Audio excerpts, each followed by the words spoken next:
Sean Diddy Combs appeared in federal court today. It was the music mogul's first appearance before a new judge who will... Sean P. Diddy Combs. Downfall of the famous and powerful hip-hop mogul Sean Diddy Combs.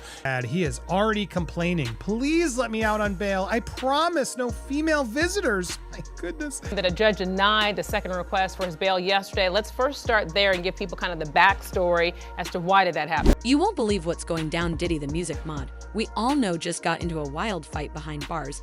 And let me tell you, it's not looking good for him. The streets are saying he got beat up bad and then started begging for forgiveness. Can you imagine? But that's not even the craziest part. There's a leaked video floating around, and it's got everyone talking this whole mess. Could really mess up Diddy's reputation, and career we're talking major fallout here. The tea is piping hot. And I've got all the juicy details from the fight that shook the cell block to Diddy Desperate Please, and that video that's breaking the internet. But what really went down in that cell, stick around, cause I'm about to spell it off.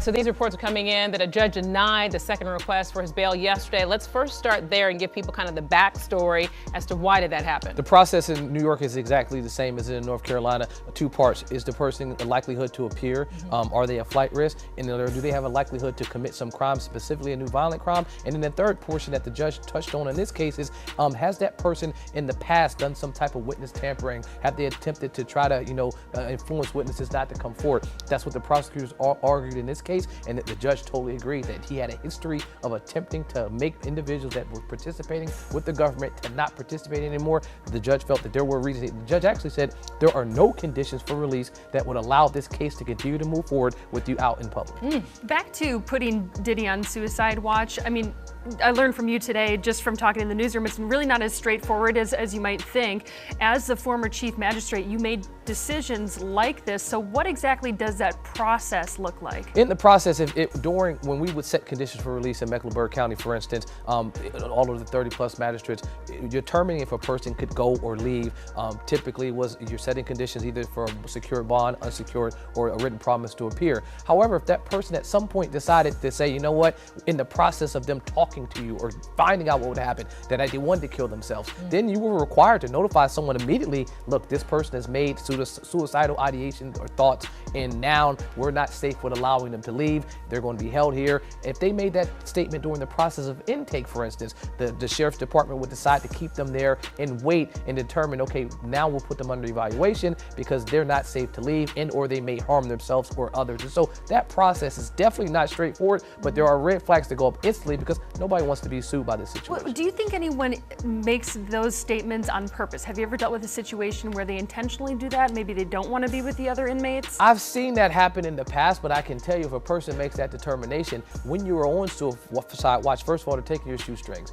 And this is because you're in this before you get admitted. So this is pre-admission, pre-classification. Right. You're still in your regular clothes. You haven't switched into a jumpsuit. And so you still have your regular shoes. They're taking the shoestrings. They're taking anything that you could potentially harm yourself. They're taking your clothes. They're changing you into some other type of gear where you can't harm yourself. So if you were literally about to leave and you're making those types of comments, now you've just delayed yourself by maybe a few hours, if not a few days. And so that process, I've seen it happen where a person was just making kind of crazy comments. Well, you don't know if they're serious or not. And so if you're making a comment about, I am intending to harm myself, I'm gonna take every situation if it's serious, and then we'll determine later that it wasn't. Now, TMZ is reporting that they spoke to Diddy's attorney, who then said that his client is not suicidal. In fact, he went on to be able to make a statement saying he's not suicidal, calling him strong, confident, and focused on his defense. So you're a defense attorney. Is that protecting your client? And the other question I have for you, if you could just address this real quick, is they put up $50 million to try and get this man out of jail, and then another $100 million on all of this. So kind of combine that and explain all this to us. So yes, typical for what his process is, the case or to defend this case has already started because it's in the court of public opinion. And so how do I make sure that I put that fire out that seems like it's raging really fast? I make sure I make statements that he is in sane mind, that this person is there, he's clear, he's conscious, he's aware, he's not down, he's not depressed because he knows he didn't do anything. That's the statement that you're going to make. Regarding the dollar amount, the judge touched on that this was their appeal. Remember, the first judge denied it. They appealed the judge's decision to not give him conditions for release. And they said, look, we'll put up any amount you want. He has endless resources. He's not going to leave. He turned himself in, and here's the amount. We'll put 50 million up. We'll put 100,000 up to support that. But the judge, as I mentioned before, said there is no condition, no dollar amount, that no assurance assurance that you can say that this case, the integrity of it, specifically the witnesses that will come forward to testify against you, can be safe while you're out. Wow. Colleague Rhodes, we appreciate your insight as always, and I guess this case just going to keep on. And do we know the date yet? I haven't heard Nothing the date. yet, Yeah, but I know for at least a year he will be in their Department of Corrections. Wow. Really? So about that cell block showdown, ever wonder what could make a multimillionaire risk it all behind bars? Well, the streets are saying it wasn't just about Diddy. There's a twist to this story that nobody saw coming, and it's got everyone talking picture this Diddy looking all kinds of out of place in that orange jumpsuit, pacing back and forth in a cramped cell. The air's thick with tension, and you can bet every inmate's watching his every move. But our boy Diddy, he's not exactly making friends word. Is it all started over something so petty you'll roll your eyes? Apparently, Diddy got into it was with another ma over, get this, toilet paper. Yeah, you heard that right, toilet paper. From king of hip-hop to fighting over TP, how the mighty have fallen right. But here's where it gets wild. Some folks are saying it wasn't about the toilet paper at all. They're whispering that Diddy got called out for his alleged involvement in some shady business. And honey, when I say shady, I mean darker than a New York alley at midnight. Now let's talk about the fight itself. Diddy, known for his smooth moves on stage, wasn't exactly bringing that same energy to this brawl. Sources say he was swinning wild, looking more like a fish out of water than a street-smart mogul. It's like he forgot he wasn't in the VIP section anymore. Listen, he has to do that because no company wants to do business with somebody who is being accused, have allegations against them for sexual misconduct and deviant behavior. Nobody wants to do business with that. All the shareholders, it ain't nothing that he's giving up. They like, yo, listen, give me that. They said, they did a Diddy. Take that. You understand? They're gonna take that from him. The shareholders is gonna say, yo, listen to me. We all gonna pull out. No Diddy. But we all gonna pull out our shares and everything if you don't give up what you have in the company. Did you see that video that went viral of Diddy pacing around the airport after his houses got raided? I seen that video. And I seen that look in his face before. You understand? When he was with the same gang and Mike Owens, AKA Mike Cock, everybody could tell him, D-Ferg did a collection for him because he didn't know how he was gonna pay his rent and he didn't know how he was going to pay his rent, child support, and his car note, because he had one of those drop-top cabarets, Volkswagens. So Mike gave $5,000. I wasn't giving him nothing. I'm just telling you right now. D was just collecting money for niggas. You know what I'm saying? Yo, man, we got to make sure, because he want to kill himself. He gonna kill himself.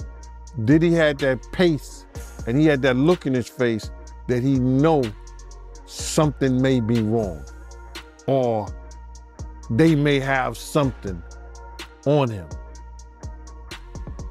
Because they took things out of there. We may not have seen what they took, but they had bags and boxes of stuff that they took out of there. So he knows, he's getting a play-by-play of what's going on. And even back then, doing that City College, when he was fired from Uptown Records, he was making statements about doing himself. He had that same look in his face. Yeah, he looked worried, man. I'm not gonna lie, for a split second, man, I felt bad for him. For a split second, but yeah. Like, everybody, I get all kind of hate mail, IGs, talking about that I'm trying to take a black man down. No. I went through every step you supposed to go through when you got a problem, you got a situation, you got an issue with a man. You understand? I get in contact with him. Went mutual friends. Let's sit down and talk. What you did to Wolf's mother wasn't right, bro. You don't talk to her like that. If Wolf was alive, he'd take your head off. You understand? try to talk to him. People, when they start getting in this power, certain positions, have certain amount of money, they don't look back. Some of them don't look back and don't think they have to come back to the people that help them get to those positions. You understand? I don't care what nobody say. You understand? If somebody helps you and use their ability and their talents to help you get in position and get to certain places and do certain things, you come back. And you make sure things is all right. You don't disrespect people's mothers. You don't disrespect your friends that took their money to make sure you was all right when you was wrong, when you was messed up. You don't do that, brother. So by him doing the things that he did and taking the avenue that he took, he's suffering the consequences, and I don't feel bad for him at all. Because people was trying to talk to him. People was trying to tell him. You couldn't pull him by the coat and let him know anything. You understand? They messed up the game, brother. When he put that shit out with them, money, power, respect, it ain't never been like that. It ain't never been like that. You got your respect in the street that gave you your power, that brought you your money. Totally different thing. He let that money, power, and respect go to his head, but he had it ass backwards. So do I care what happened? Nah. He got enough money to buy his way out of this. So we think. So when you look at that video of him pacing around and he's looking worried, and you knowing him, do you think it's possible that he might commit suicide? When you're a narcissist, there's always a possibility because you're suffering. But I don't think that he can see himself in a cage. I don't think he can see himself behind those bars in those type of situations. It's too many real dudes that dislike him. But then again, there's a lot of real dudes that need help. And him being behind bars, he could probably help them. But the real shocker, how it all went down. 1 minute, Diddy's throwing hands like he auditioning for a bad action movie. The next, he's on the ground, looking up at his opponent like he just saw a ghost and girl. That's when things took a turn nobody saw coming, just as it looked like Diddy was about to get the beating of a lifetime guest who steps in a guard and another inmate. Nope, it was the prison chaplain of all people. Imagine that, seeing Diddy on the ground, fists flying, and in walks this man of God, cool as a cucumber, breaking it up like he's separating kids on a playground. The chaplain's intervention, that's what really got people talking. Some are saying it's divine intervention. Others are wondering if Diddy's got some kind of holy connection. We don't know about either way. It saved him from what could have been a real mess. But don't think this is the end of Diddy's troubles. Oh no, honey, this fight is just a beginning. Because what happened next is going to have you questioning everything you thought you knew about the man who gave us I'll Be Missing You. Attorney Gloria Allred is representing some of Diddy's accusers. Our Michelle Fisher sat down with Allred to speak exclusively about the atmosphere surrounding the high-profile case. It's really all about power and abuse of power. Prominent attorney Gloria Allred, who has represented accusers of Harvey Weinstein, Bill Cosby, and R. Kelly, speaking exclusively with Eyewitness News. She now represents an undisclosed number of Sean Diddy Combs' alleged victims, including Talia Graves. The trauma of the assault has taken a toll on my mental health. Tonight's 2020 special, The Secret Life of Diddy, detailing Combs' fall as he faces individual and class action lawsuits and federal charges of racketeering conspiracy, forced sex trafficking, and prostitution.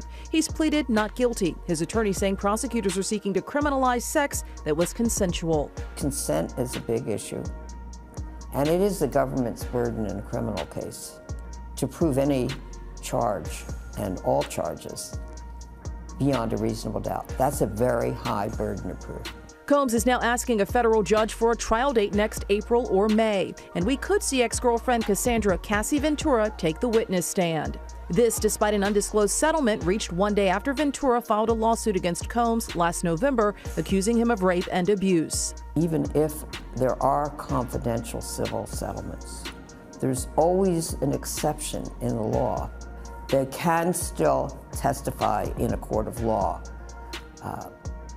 if they are subpoenaed to do so.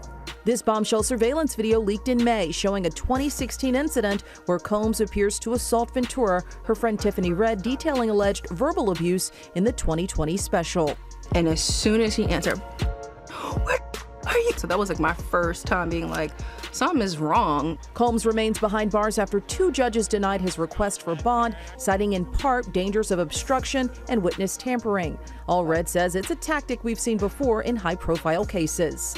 Sometimes there are criminal charges filed not only against the defendant, but also against the person who is his friend or supporter who does threaten a witness.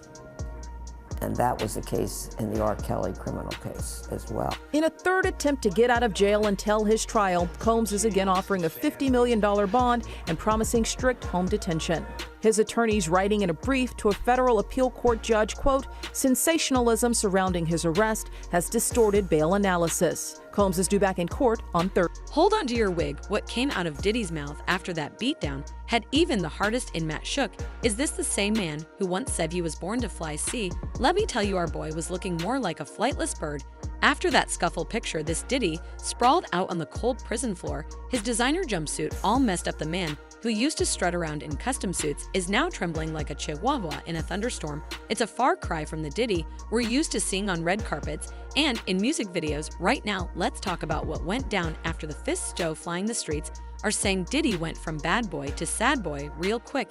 He wasn't just shook, he was straight up begging. Can you believe it? The same guy who used to boast about his empire was now pleading like his life depended on it. Word is Diddy was all please, I'm sorry. I didn't mean it over and over again. Some folks are saying he even offered to put money on the other inmates' books if they just leave him alone, from king of hip-hop to offering commissary bribes. Now that's what I call a fall from grace. But here's the real take. It wasn't just about saving his skin. Not Diddy was begging for something else too. He was pleading for the other inmates not to spill what they knew about his alleged shady dealings. It's like he suddenly realized those prison walls have ears and everyone's listening. Yes, he is behind bars. He's in an entertainment center at the MDC Brooklyn, and we got the report on what's happening there. Doesn't look good, guys. This one doesn't have a lot of good Yelp reviews. We're also going to talk about this manipulator in chief, this woman who many say, and she's been mentioned in some of these lawsuits, was one of the people really behind helping to allow this to keep going. And yes, Diddy will be appealing later this afternoon. We will be there with the updates to let you know if this new judge will let him out of jail. In the meanwhile, let's look at this place that he's in jail, this new home, this troubled Brooklyn place. Here's a picture. It's a high rise. It is not getting good reviews. I mean, not that it should, but you know, there should be basic human rights. And this place has faced intense scrutiny amid a spat of vicious inmates, you know, going after each other badly, complaints about dismal living conditions, including maggot-infested food, filthy cells, power outages. Apparently they go weeks without any sort of heat, which is, you know, not good, especially as the cold rears its head. These apparent conditions were brought to the spotlight during the trial of Maxwell, you know, I can't say the full thing, you know, the notorious Madame of Jeffy, when her attorney ripped the facility for the reprehensible and utterly inappropriate facilities. She complained about using the bathroom, which was an open sewer drain, rats running around, rotten maggot-infested food, freezing temperatures for roughly a week when an electrical fire caused all the light and heatings to go out in the building. Apparently, violence-plagued federal lockup made headlines when it was hit with the claims that the staff had allegedly covered up a knifing at one point. It holds pretrial detainees as well as those serving short federal sentences. It holds about 1,700 inmates. Yeah, look, it's not a good place. As multiple places reports are coming in explaining more about it. Yeah, let's see who else has been here. We had R. Kelly. So he's in good homes there. R. Kelly. It's also Michael Cohen was there, Fetty Rap, Alison Mack from that trial, Ghislaine, and now he is in there as he's waiting to see what will happen next. It's interesting. We got his location. I had a picture here. I don't want to show this, but yeah, Sean John Combs. I have his registration number. He's located there. This is in like the prison database. You can go find it. And it's interesting because he's in the SHU, the SHU, which apparently with John Witherspoon is telling us most likely for his own protection, and also to keep him from like cutting deals, because you can get in there and cut other deals with prisoners in exchange for protection, extra food, commissary items, etc. Interesting insight from John there. I think it's spot on. They, regardless if people want him to, get shivved, he shouldn't right now. He shouldn't. Nobody should. He should be put in jail for the rest of his life. I'd much rather that outcome than have him get out quickly if he did all the things he did. Let's get to the truth of this first. But I want to talk about another part that's coming out as more people are spotlighting this woman right here. This one right here has been called I can't read the name. Sorry, I can't say certain keywords, but hopefully you understand why. I'm doing my best. Doing my best, chat. But Sean Diddy Combs once called his Combs Enterprise Chief of Staff, Christina Koran, his right hand. It's a Karam? It's Karam. Source close to the federal investigation believes she is more his manipulator in chief. If anybody is a gatekeeper, Christina would know everything, the source added. High-ranking supervisors were flagged in the 3-court federal indictment, charging Combs with all the things we've said. Combs has pleaded not guilty to the charge, but remains in custody. He's now offering a $500 million bail, which was rejected. We'll see if he gets this appeal today. Karam has not been arrested or charged with any case. So does that mean she's working with the feds? Because if his right-hand man is actually sharing the secrets, well, he's even more in trouble, right? That's the done deal. Now, is she nervous? If she's implicated or caught doing this as well, they might give her a plea deal or less time in order to sell out Diddy. When you're really under the gun and the pressure's on, it happens. So I can't imagine Diddy's excited right now being behind bars, and probably part of the reason why he's promising no female visitors. Yeah, we'll come back to that in a second. Supervisors facilitated these performances, the freak-offs, according to the indictment, stocking the hotel rooms with items, as we talked about. They've gotten evidence from a lot of sources, recordings, text messages, and texts from Christina Koran, apparently. There she is again, his right-hand woman. Interesting, right? How do you allow that to go down? I would love to hear from her. How does she justify all this behavior? Just the power, the control? How did she get in? She was the one who was actually seeing Diddy's issues and enabling them to then get her own control. Is that what was going off here? As long as she had that seat at the top of the table, she was okay doing. I don't know. That's what I'm just wondering. I'm not alleging anything. We will see. She is not yet charged, but with these allegations coming in, this is interesting. So, is that her? Yeah, okay, that's her too. I guess so. There she is. This looks more recent because they look upset there. Trying to figure out now what. So this woman could be a big key to figuring out what went down, unless she wants to take it all to the grave with her. Now, she did not return requests for comment. We'll see if she comes in. But yes, she was mentioned in Little Rod's suit. She knowingly, intentionally participated, perpetrated, assisted, supported, facilitated the venture, is what he alleges. And Quorum required Combs' domestic employees, including the butler, chef, housekeepers, to carry a fanny pack with substances there, pink drug combination of things, and he could indulge his choice at any time. So she apparently, according to these rumors, would be there ready and willing to ensure he could have any substance, people, etc., etc. So if all true, a lovely individual. She's, I'm sure, very happy right now to be caught in this web. But that's where we stand. So far from this, this mansion that he was in, now he's in the raid. He's going to be in this high-rise security complex for it could be a little while. We'll see if today he is able to get out That'll be the big question, and we'll be there covering the updates as we get them coming in. Sadly, this is New York, so we won't get this televised. It's so frustrating. All we get is sketches. We can't even get photos. I don't understand how this is just. Free press, all these trials are public knowledge. We should be able to be in there to ensure that we're getting the facts. But he's protected right now due to it being in New York, and we will stay tuned and be here. So make sure, if you haven't already, hit that subscribe button, hit that bell for alerts right there, hit that all, and then when you get those alerts, smash that like, leave a comment down below. We'll be covering this case and a lot more. We got a lot more stuff in the bank, but we're obviously leaning into the updates as they come in, and more are coming in. I think today, if he loses his appeal or wins his appeal, I think it's unlikely, based on the sources I'm talking about, that will comfort more people to come forward, right? Can he get out? Is he really behind bars? It's done. I'm seeing already some private threads and things that we may talk about later,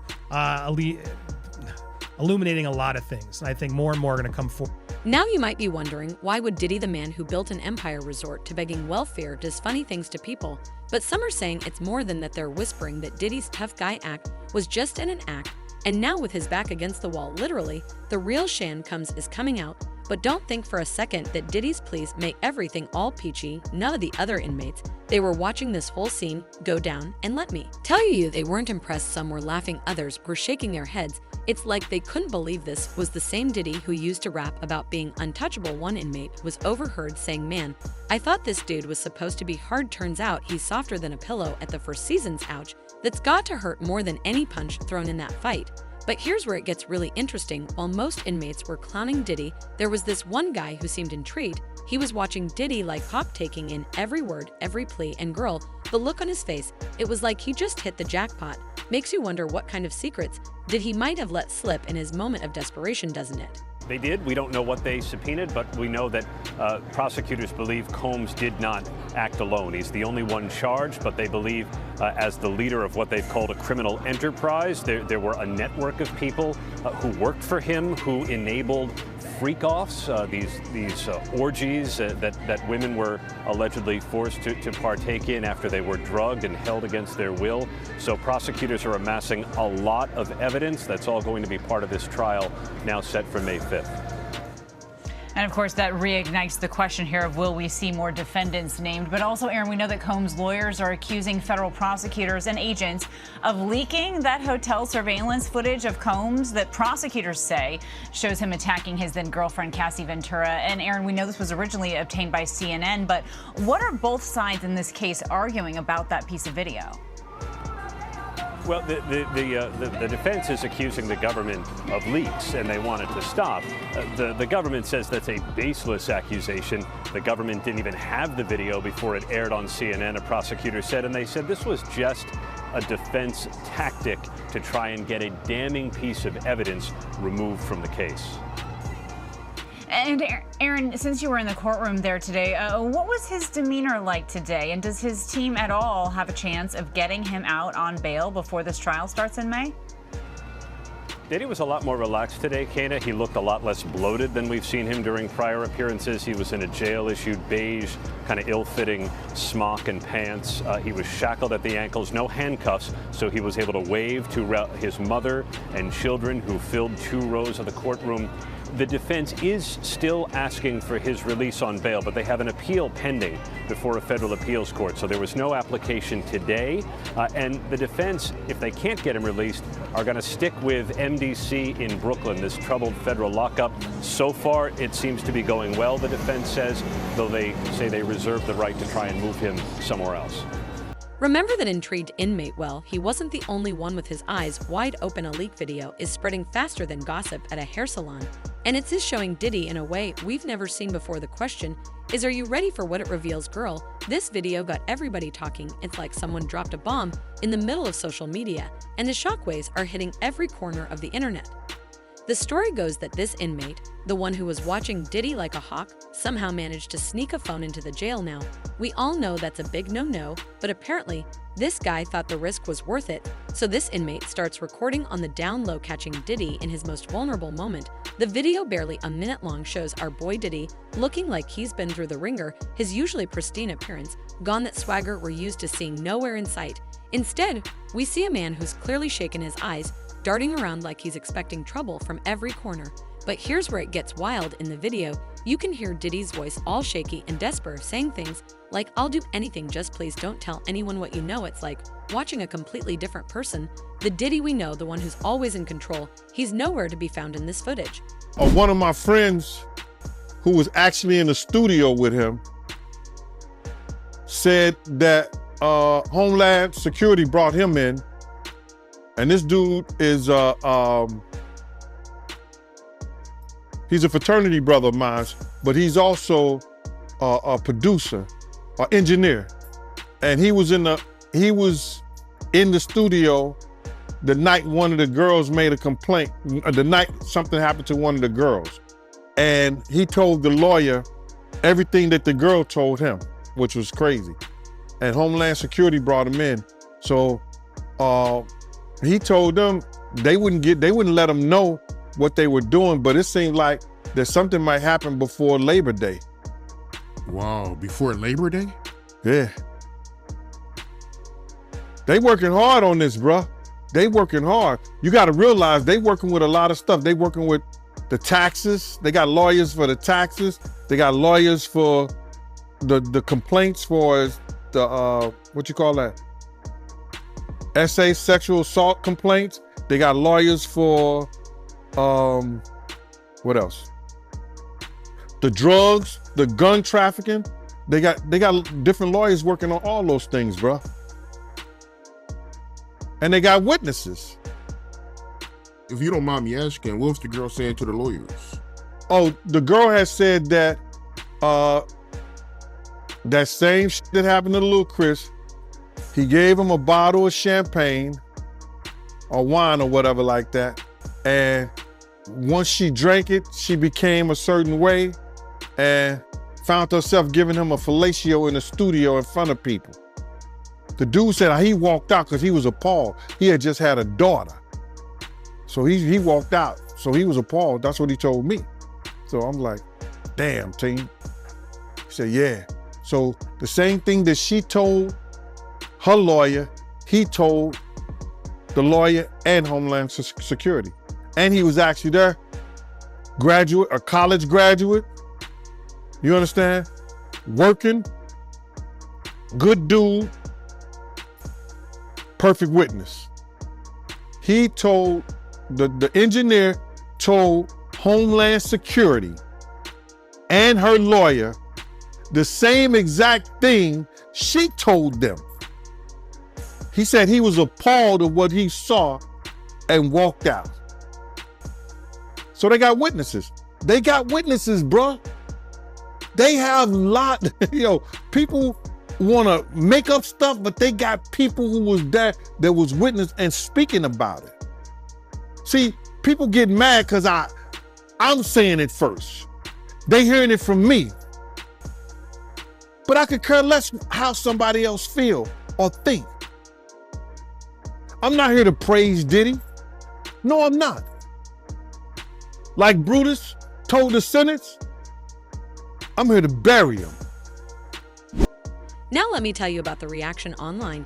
It's like the whole internet exploded within hours of the video, hitting Twitter. It was everywhere. The # Diddy downfall was trending faster than you can say bad boy for life. People were sharing the video left and right, adding their own commentary. Some folks were shocked, others were laughing, and a whole lot of people were just sitting back with their popcorn, watching the drama unfold. Even other celebrities couldn't keep quiet. You had rappers throwing shade, saying things like "so much for being untouchable." Some of Diddy's old friends were trying to defend him, saying the video was taken out of context. But girl, when you see it with your own eyes, it's hard to explain away. But here's the real kicker. You know who else saw that video? The prison guards. Yeah, turns out they weren't happy about an inmate having a phone and recording stuff inside the jail. So now not only is Diddy dealing with the fallout from the video, but the whole prison is on lockdown. Inmates are mad, guards are on high alert, and Diddy, he's stuck right in the middle of it all.